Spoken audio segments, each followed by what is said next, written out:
तो बच्चों, कक्षा 11 के रसायन के पहले अध्याय में आज हम पढ़ेंगे मोल संकल्पना। मोल क्या है? मोल तो देखिए, आप अपने दैनिक जीवन में देखते हैं कुछ शब्द जैसे दर्जन। दर्जन क्या है? दर्जन एक संख्या है जिसका मान 12 होता है। उसी प्रकार मोल एक संख्या है। मोल एक संख्या है जिसका मान, मोल एक संख्या है जिसका मान 6.023 × 10⁻23 होता है। जिस प्रकार दर्जन का मान 12 होता है, उसी प्रकार मोल का मान 6.023 × 10⁻23 होता है। इस संख्या को एवोगैड्रो संख्या भी कहते हैं।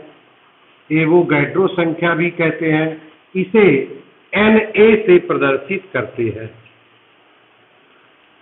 तो इस प्रकार मोल एक संख्या है जिसका मान 6.023 × 10⁻23 होता है। अब इसके बाद देखिए मोलर द्रव्यमान। मोलर द्रव्यमान। मोलर द्रव्यमान क्या है?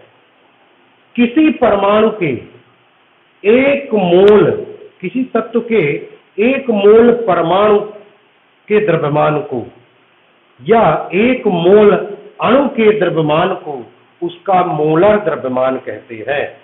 मोलर द्रव्यमान को ग्राम में प्रदर्शित किया जाता है। जैसे कार्बन के 6.023 × 10⁻23 परमाणुओं के द्रव्यमान को क्या कहेंगे? मोलर द्रव्यमान। और इसका मान 12 होता है, 12 ग्राम। कार्बन का मोलर द्रव्यमान 12 ग्राम होता है। अर्थात जिस तत्व का परमाणु द्रव्यमान जितने AMU होता है, उसका मोलर द्रव्यमान उतने ही ग्राम होता है। या जिस अणु का आणविक द्रव्यमान जितना AMU होता है, उस अणु का मोलर द्रव्यमान उतने ही ग्राम होता है। इसे समझने के लिए हम एक देखिए टेबल बनाएंगे। यहां लिखते हैं परमाणु द्रव्यमान, यहां आणविक द्रव्यमान और आणविक द्रव्यमान, और यहां लिखते हैं मोलर द्रव्यमान। देखिए, अब हाइड्रोजन की बात करें। हाइड्रोजन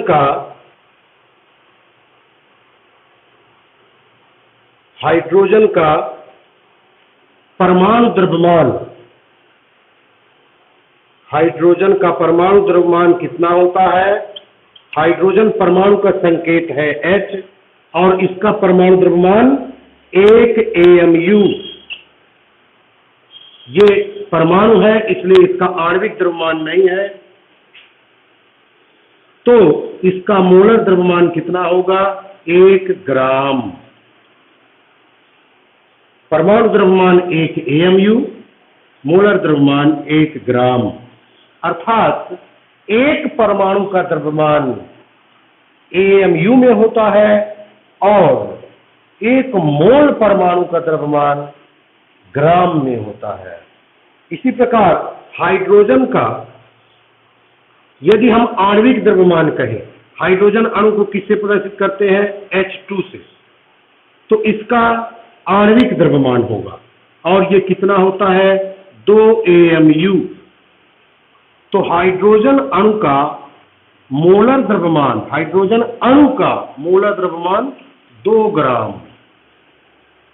इसी प्रकार नाइट्रोजन परमाणु का परमाणु द्रव्यमान कितना होता है?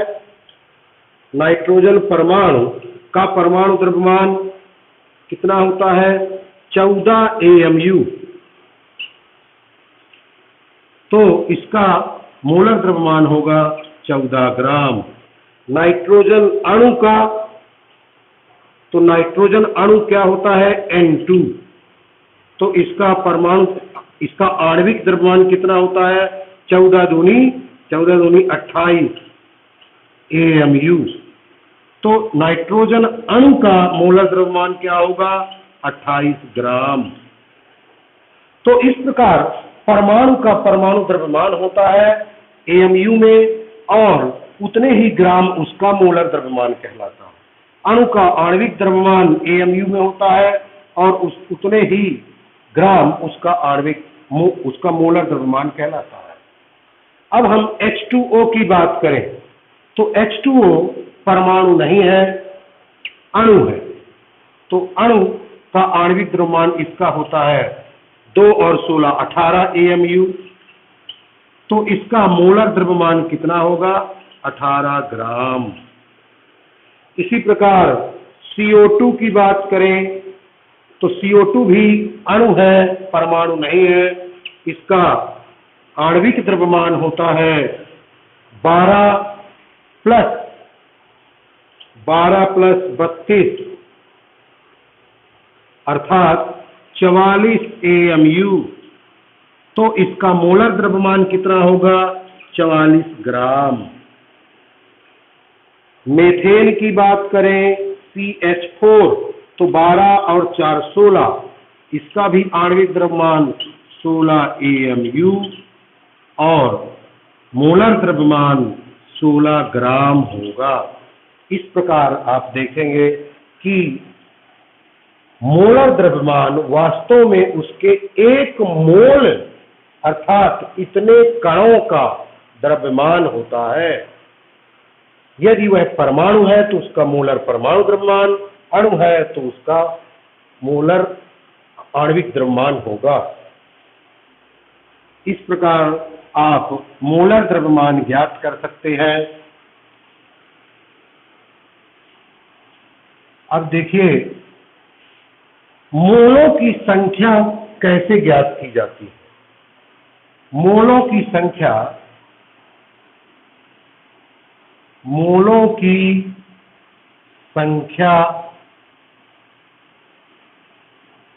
बराबर ग्राम में द्रव्यमान बटे परमाणु द्रव्यमान या आणविक द्रव्यमान, या हम कह सकते हैं इसे मोलर द्रव्यमान।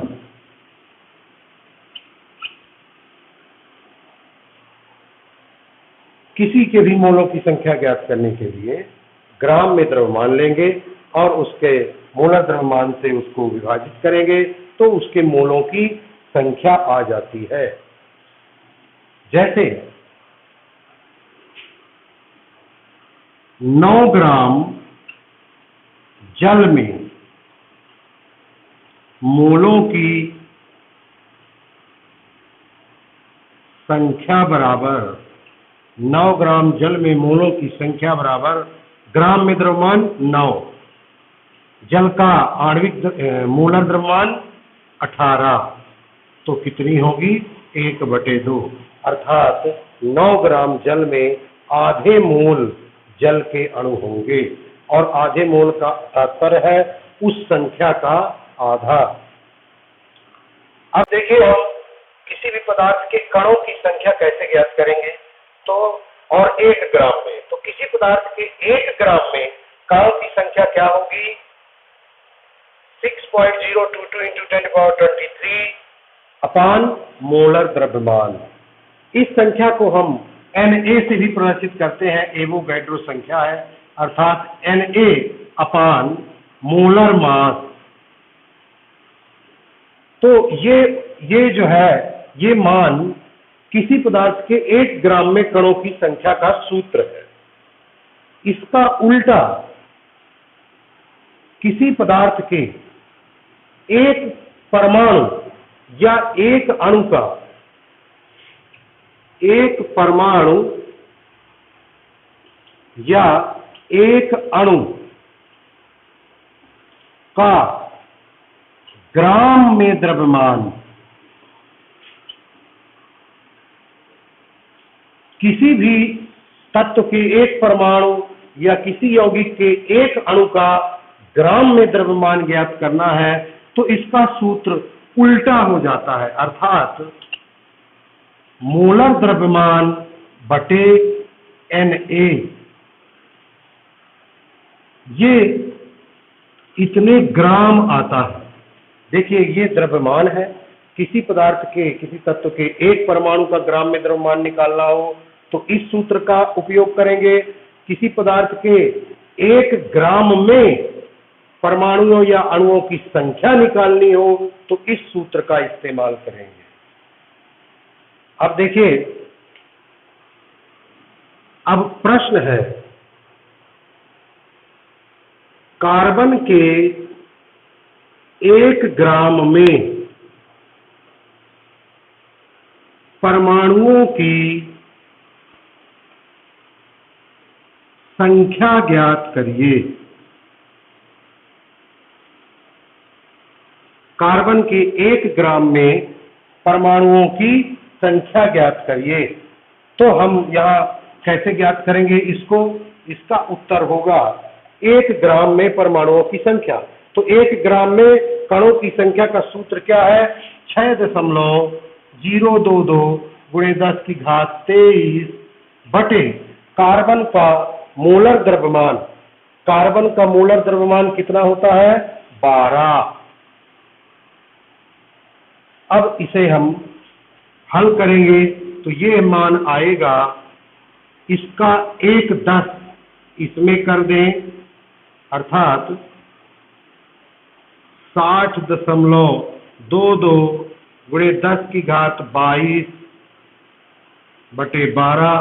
तो 12 पंचे 60, कुल मिलाकर यह आएगा 5.1 गुणे 10 की घात 22।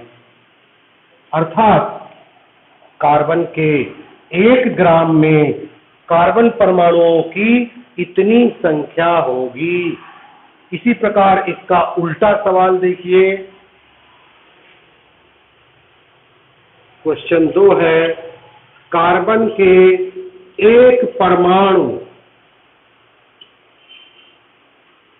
का ग्राम में द्रव्यमान ज्ञात करिए।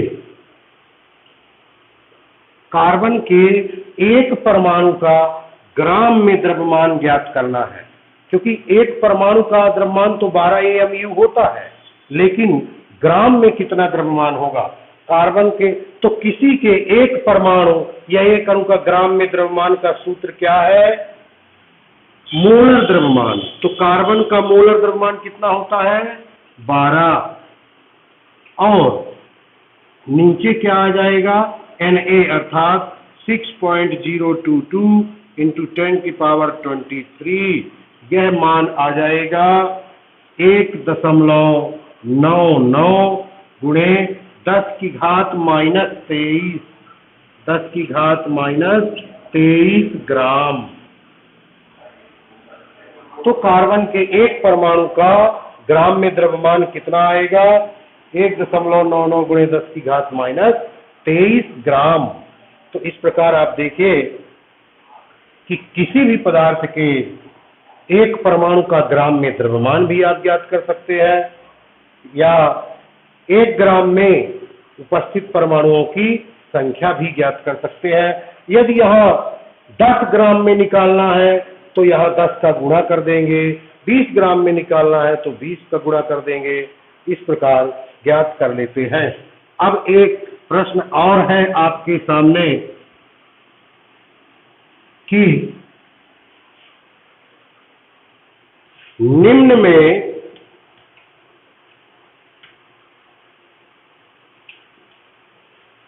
सबसे अधिक मोल या परमाणुओं की संख्या किसमें होगी। अब इसके नंबर है 1 ग्राम सोडियम, 1 ग्राम गोल्ड, 1 ग्राम लिथियम और 1 ग्राम क्लोरीन गैस। अब यह ज्ञात करना है कि परमाणुओं की संख्या या मोलों की संख्या सबसे अधिक किसमें होगी। तो देखिए, मोलों की संख्या ज्ञात करने का सूत्र क्या है? ग्राम में द्रव्यमान बटे मोलर द्रव्यमान। मोलों की संख्या बराबर ग्राम में द्रव्यमान बटे मोलर द्रव्यमान। तो इसमें हम मोलों की संख्या ज्ञात करेंगे, जो कि ग्राम में द्रव्यमान बटे मोलर द्रव्यमान होता है। तो देखिए, सोडियम का ग्राम में द्रव्यमान कितना है? 1। तो 1 बटे इसका मोलर द्रव्यमान होता है 23 ग्राम। इसमें होगा 1 बटे इसका मोलर द्रव्यमान 197। इसमें लिथियम का 1 बटे 7 और इसका 1 बटे 71। ये मोलों की संख्या होगी इन सबके 1 ग्राम में। सबके 1 ग्राम में मोलों की संख्या इतनी होगी। कणों की संख्या यदि ज्ञात करनी हो तो इसमें 6.022 इंटू 10⁻23 का गुणा कर देंगे तो परमाणुओं या कणों की संख्या आ जाएगी। इस प्रकार मोलों की संख्या यदि ज्ञात करनी हो तो इस सूत्र से ज्ञात करेंगे। अब आप देखिए कि सभी के ऊपर अर्थात अंश में 1 है, अतः अंश तो समान है। हर जिसमें सबसे छोटा होगा उसका मान सबसे ज्यादा होगा। तो आप देख रहे हैं यहाँ बटे 23 है, बटे 197, बटे 7, बटे 71, अर्थात इसका मान सर्वाधिक होगा। इसका मान सर्वाधिक होगा और इसका मान सबसे कम होगा। सबसे कम होगा। तो आप कह सकते हैं कि इन चारों में से 1 ग्राम लिथियम में परमाणुओं की संख्या सबसे अधिक होगी और 1 ग्राम गोल्ड में सबसे कम होगी परमाणुओं की संख्या।